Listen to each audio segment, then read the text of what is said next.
Hello everyone, welcome back to Clinical Psychology Community UK. My name's Holly and today we're going to be talking about the role of MDTs and psychology and where it fits in that. First off, just want to apologise, I've been a bit absent recently. I had COVID and it really affected me, really knocked me for six. So I've just taken a bit of time because I'm still very much recovering from that. So just trying to be a bit kind to myself and just relax when I can. So you might see a few less videos coming out, but don't worry, I'm still here and I'm still thinking of you. So please let me know down in the comments or on Instagram what sorts of things that you want to see. Let's get into it then. So today, as I said, we're going to talk about working in multidisciplinary teams. It's a question about MDTs that always comes up in interviews. It's questions that I get a lot of the time. You know, what is an MDT? What's it like working in an MDT? And it's a big part of psychology in the NHS. So it's hopefully going to be a useful topic to talk about. So our aims today, I'm going to go over what an MDT is. We're going to talk about how it's different to multi-agency working. That's another key question that I get all the time. We're going to answer, why do we work in MDTs? Why do we do it as psychologists? How do MDTs work? What is the role of psychology within an MDT? That's one that we're going to spend some good time thinking about. And then we're going to think about the challenges and benefits to working in an MDT, as well as some of my reflections on working in an MDT space. Let's get straight into it. So what is a multidisciplinary team, MDT? Well, an MDT is a group of healthcare workers from different disciplines that are all involved in a person's care, effectively. MDTs can comprise various disciplines. It completely depends on the service and the kind of presentation that you might see. It can include psychology, medicine, nursing, physiotherapy, dietitians, occupational therapists, all sorts of people, speech and language therapists. It could be any kind of healthcare professional. So some examples of multidisciplinary teams. These are examples from things that I've worked in.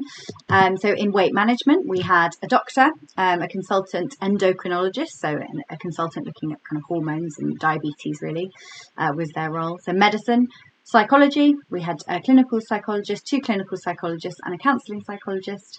We had dietetics, so we had, I think there were 3 dietitians and we had 3 physiotherapists as well as support staff. So I was kind of in the support staff role. So we had someone like healthcare kind of support worker, I suppose you'd call it, clinical support staff that are there to kind of meet with clients on a more regular basis than the other professionals and kind of help people put into place the plans that the qualified staff have made. Similarly, in pain management, so that's where my first placement has been on training. We have psychologists, we have physiotherapists, they're the bulk of the team, and we also have some medical input from a pain consultant, doctor as well. And then in memory assessment, just another example, you might have neuropsychologists, psychologists, you might have medicine, occupational therapists, nurses, basically any kind of professional that can be involved in that care. So that is a multidisciplinary team. If you have any questions about that, please pop them down below and I'll try to answer them. Is it different to multi-agency working? Yes and no. So MDT working generally refers to professionals from various disciplines working together within a service. So within a weight management service or a pain management service, within one service, substance misuse, cancer, you know, whatever service that is, one service. Multi-agency working generally refers to work with one or more different services. So it might be that, so in my experience of substance misuse work, we did a lot of work with different agencies. So we worked a lot with social care, a lot with other mental health services. We worked with schools and GPs. And that is generally what we mean when it's multi-agency. It includes another agency, if that makes sense. So doing multi-agency work is likely to involve additional disciplines. So it is multidisciplinary, although the terminology is kind of as above. So the MDT is within one service usually, and multi-agency is MDT work across services generally. Why do we work in MDTs? Why do we do it to ourselves? It's considered best practice in healthcare. And in the NHS long-term plan, it sets up plans to break down those traditional barriers between teams and organisations because it allows for better treatment and better care. Theoretically, if you have multiple disciplines within one problem-focused team, like a weight management team, for example, rather than a dietetic team and a physiotherapy team and a psychology team who all have to communicate with each other at different times based on different waiting lists and different things. It gets more complicated and difficult, and people can fall through those gaps in the communication. They can fall through very easily, and maybe not get the best care that they need. So if they're all under one roof, then you can schedule those interventions much better, because you can think, okay, so this person they actually need some dietitian support before they need some psychology, or they need some psychology before they can engage meaningfully with physio or group work. So that is one of the reasons that we do it. So some of the key benefits, and I will review these later as well, is communication between disciplines is better. It just is. If you're within that one team, generally the communication is better because you're one team. Working, and you might see a difference actually, working multidisciplinary teams and multi-agency working, is the communication level is different. That's been my experience as well, because it just is. You are going to prioritise an email from a member of your team rather than perhaps a member of someone else's team.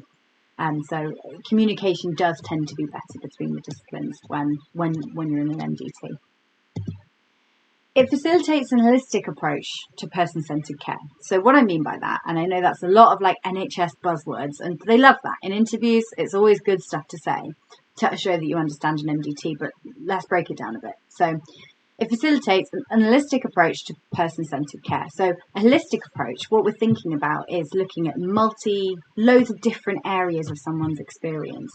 So let's think about weight management as an example. Someone might be overweight for lots of different reasons, and it probably is several different factors that are contributing to it. Probably is something to do with the way that they're exercising and what they're eating, but as well, the psychological things that are going on.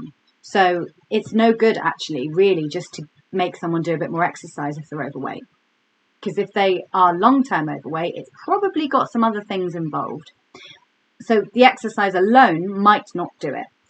If you were to do the diet alone, that might not do it either. If you were to do the psychology alone, that probably wouldn't do it either. So it's a collection of all of those things that are involved. And again, there might be medication that the doctor needs to look at as well to kind of tweak things a little bit that might be causing side effects. And we really need to be working in a person-centered way. So looking at the person in front of us and how they're presenting, and how each of the different disciplines can best support that person within that service to reach their goals. So that is essentially what we mean. Again, if we were to think about all the different disciplines having different services, that would be so much more difficult to do, because you would all have competing demands and waiting lists and different things that you would need to manage. So having it all under one roof generally is thought to be best practice and easier. Again, this is sort of similar. So more centralised care and greater continuity of care. So one service that, seeing someone in one service that can actually lead on to other referrals for other services. So if someone came for memory assessment, let's say, so they came to see whether they might have a dementia, came for their memory assessment, they were seen by a neuropsychologist, they will be seen by medical staff as well to do some scans and make sure that, blood tests and things like that, to make sure there's nothing else that might be causing some memory issues. So they'll be seen by those people, and it might be that they do have a dementia, and it might be that they have different care needs that might need to be met. So there might be a referral to social care, or a referral to an occupational therapy team, or an onward referral that can actually help support them in a different way that might not be included in that MDT. So how do MDTs work? This is a big one that I get from people that haven't worked in an MDT before. And I remember when I hadn't worked in an MDT before, I was like, how does it work? What's it all mean? I don't know. So it is highly dependent on the service, and in my experience of all the MDTs that I've worked in, it's been really variable. But the very general process for someone, for a client or a patient who's coming into that service for treatment or assessment, is that there will be a referral, probably from another professional, most often, if it's an MDT. MDTs tend to be in health settings a lot of the time. There's an MDT approach to healthcare. In mental health services, there are other disciplines, but it's not quite as holistic. So in mental health services, you might have therapists, psychological therapists, you might have psychologists, you might have healthcare assistants, you might have assistant psychologists, but they're generally, you have mental health nurses and things like that, but they're generally mental health focused. In physical health settings, there is a physical element to these things, as well as a psychological element. So it's important that all of those things are included. So essentially, there's usually a referral to an MDT service because they tend to be a referral-only team a lot of the time.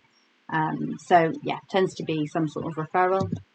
Tends to be some form of assessment with key members of the MDT, dependent on the information in the referral and kind of how the client presents. So in weight management, we used to have consultant MDTs and non-consultant MDTs.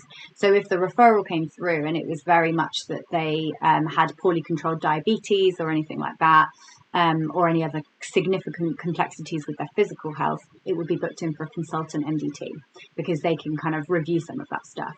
But that would also mean that the psychologist, the dietitian and the physiotherapist were there as well. It would just be led by the consultant, the medical member of staff.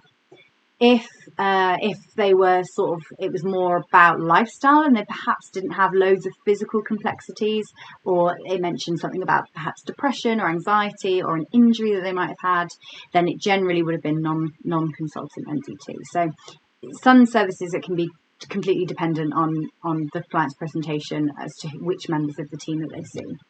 And it might be that the assessment is done only by one person in the MDT and then fed back to the rest of the team. Although in my experience, it has been the whole MDT, or key members of that MDT will assess that person. So what that looks like is it can be quite daunting for people, I think. We must remember that people are coming into an assessment, and back when we were sort of face-to-face in weight management particularly, it would be 4 or 5 people that they would have to sit in front of and talk about their obesity and all the things that have happened that have caused that or led to that, and make things really difficult. And that can be really hard for people.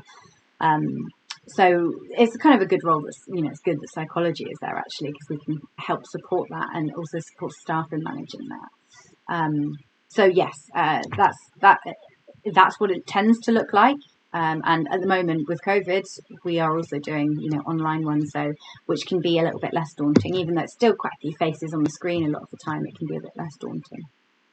So we get the referral, we do the MDT assessment if they're appropriate for the service. Then there's usually some sort of care planning across the team towards the end of assessment, usually involving the person as well, asking them what their priorities are, what are their goals.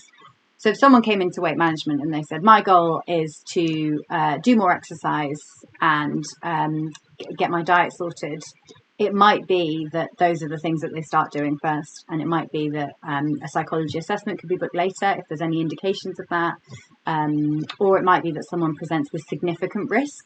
So the role of a psychologist in that setting is to manage that risk and to make a safety plan with that person and make sure that they're okay.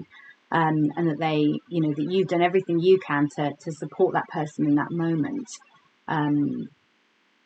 And that is the priority. So it might be that a follow-up psychology appointment needs to be booked. So it is, as you can tell by my explanation of this, it is highly variable. So the care plan is then generally carried out. So the interventions with appropriate members of the MDT are had, and usually there's some form of review, either, if it's to see if it's in weight management and it's to see the dietitian first, and then the physiotherapist, and then have a review, and then what happens? It might be a discharge, or it might be another intervention. That generally is the process. And then there might be further intervention or onward referral or discharge. Again, just can't impress upon you how different it is depending on the service. Here's what we're actually all here for, really. The role of psychology. So very varied, depends on the team. Firstly is risk. And this will very much depend on the service and the sorts of clients that you might see. So it might be in cancer services, for example, if you're seeing people that are being diagnosed with cancer and you're there to kind of support them, then it might be that you're looking at a different level of risk to people that might have a pain management issue. That might have only just seen their GP, and actually it might be a new diagnosis of a chronic pain. They might have only been living with it for 3 months or something, which is still difficult, but it's difficult in a different way to having a terminal cancer diagnosis. So essentially what you're doing is assessing risk, and that includes kind of assessing likelihood and means of them kind of carrying out the action. That could be suicide, it could be deliberate self-harm, it could be harm to others, it could be risk of harm to them from other people, accidental risk as well, and safeguarding risks. All of those things are really important. So you're assessing, you're managing that risk, you're documenting it, and you're kind of making a safety plan with that client a lot of the time if there is a risk there. But risk, I think, is one of those big ones, because psychologists are trained in a different way to manage risk than other disciplines a lot of the time. So in my experience of all the MDTs I've worked in, the psychologist has been the one to ask a lot of the risk questions and to manage that risk, and to document that risk and monitor it, really. Formulation, huge one. Not a lot of disciplines do this. Psychology has really taken on formulation as kind of our defining feature, really. But formulation helps us link theory and practice. It helps explain what might be going on for a client. It offers a psychological perspective, and it effectively helps us develop a shared understanding, not just between us and a client, but between professionals as well. So this might be something that's done in team meetings when you have like peer supervision. It could be done, if you present a case, it could be done kind of generally, like this is the sort of client profile that we see, and this is a formulation that we work with when we're working in weight management or pain. It could be anything, but essentially what you're doing is disseminating that psychological knowledge, and helping people understand it, because if they understand it, then they might be able to see that psychological perspective more, and it perhaps might not just be about their diet or their exercise, for example. And generally, I think people like to have a diagram. Professionals like to have like a formulation diagram that they can see and link things together and, understand it that way. They like to have a model that they can kind of work with if it's well explained. Training. Psychologists are qualified staff, are employed at band 7, 8A, 8B, onwards. And they are often leads in a service. And they often take a role in developing CPD activities for the staff, and that could include formulation and risk. It could include domestic abuse. It could include loads of other things the psychologists that are able to do and know something about it. And I think a reason for that is because as psychologists, we're trained to critically review literature and evidence, and we're really focused on that evidence base, as lots of NHS professionals are nowadays. We're very focused on that evidence base, and I think psychologists can often take that information in, kind of synthesize it and share it, and we're very good at doing that. It's kind of the way that we're trained to do things. Throughout training, that's what I found so far. Leadership. As I said, they're often in leadership positions, and they can be involved in service design, development, audit, research, clinical governance, recruitment, day-to-day running of the service. And that is a key role. The service needs to run, and it's very important that there are psychologists there that can help with that, to make sure that there are, that the service is running as it should and the staff are well supported. So supporting colleagues in making decisions based on psychological theory that we know, formulations, risk, and also managing well-being. So as psychologists, one of the things that I've noticed in my service at the moment, I think, is that psychologists we speak about risk in a different way. Like, we hear some incredibly traumatic things, and I think we're almost used to hearing that stuff, and we develop ways of compartmentalizing it and thinking that ways of managing it effectively. And other disciplines perhaps don't have that. They're very much trained to do their job, but are they trained to listen to that distressing information and being able to kind of manage that and compartmentalize it themselves? Some absolutely are, but some aren't. And a role of psychology can definitely be to support people through hearing lots of this trauma, which can sometimes ring bells in ourselves. It can make us think, oh yeah, we've had a very similar trauma actually. And that's difficult to manage. But it's even more difficult to manage if you haven't had a training in psychology, I would say, because we have different ways of managing things, and we have dedicated time in our training to look at how we do this. So support is another key one. And there are loads of other kind of aspects of psychology that come through in MDTs, and these are just very key headings that I've observed from working in MDTs, and also kind of being part of it on placement. So if you think of any more that come up, absolutely pop them down in the comments, because it would be really good to get this video and this stream, kind of all the comments, as a resource for people to understand what an MDT is. So now we're on to the challenges and benefits. So this is very much dependent on your experience and the service.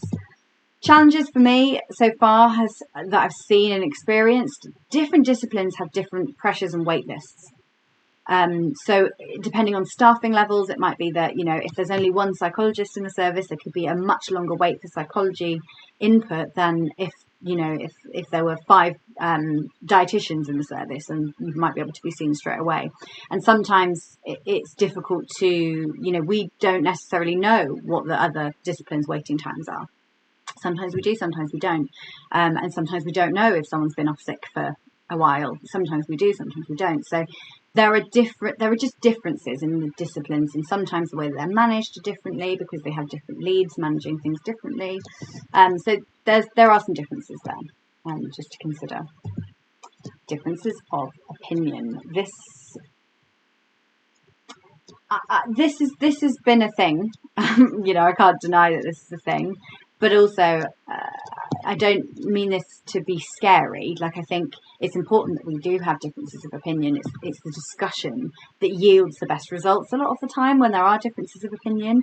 And that is I also think that's one of the benefits, actually, of having an MDT, is that you can talk to each other and really think about those differences of opinion and why you differ in that opinion, and perhaps further assessment work needs to happen to better understand the patient that's presenting in front of you. So yeah, I think differences of opinion can sometimes be a really big challenge, particularly when professionalism is not always the most important thing. That can sometimes be an issue, although it's not really been my experience. It has in a couple of times, but not really. Again, this is another one that hasn't really been much of an issue, but reluctance to learn from other disciplines. I think a lot of disciplines are, I think actually it completely depends on the person, rather than the discipline as a whole. I think the vast majority of people are really open to learning because they want to do the best by the patient. The people that aren't do tend to have other things going on that make it difficult, but there can sometimes be a bit of resistance between the disciplines, and I wonder, looking back, whether that is more to do with well-established MDTs and newer MDTs, and that perhaps that it takes some time to work together and learn how to work together if your service is kind of newly commissioned. But I think a lot of the challenges, it's like any challenge of any workplace really, is like that interpersonal stuff of how you will speak to each other and how you'll voice those differences of opinion, and having ground rules can really help with that. Just to review some of the key benefits, sharing specialist knowledge across disciplines. This is by far one of the 2 biggest ones, I would say. In just talking about my placement in my pain service, I've learned lots about physiotherapy that I didn't learn before, and I'm still learning so much about it because it's not something I know anything about. So learning lots of kind of spinal terms and things like that, which is really helpful, particularly when I'm working with people with pain. That is a really helpful one. And I think as well, based on reports, I think people getting a bit more of a psychological perspective is helpful as well, because it might be that there's some psychological reasons and barriers that are in the way of them engaging with physiotherapy, dietitians, whatever other discipline it is, and that once those have kind of been addressed, or at least pointed out, you work in a different way, and it helps people adapt their practice.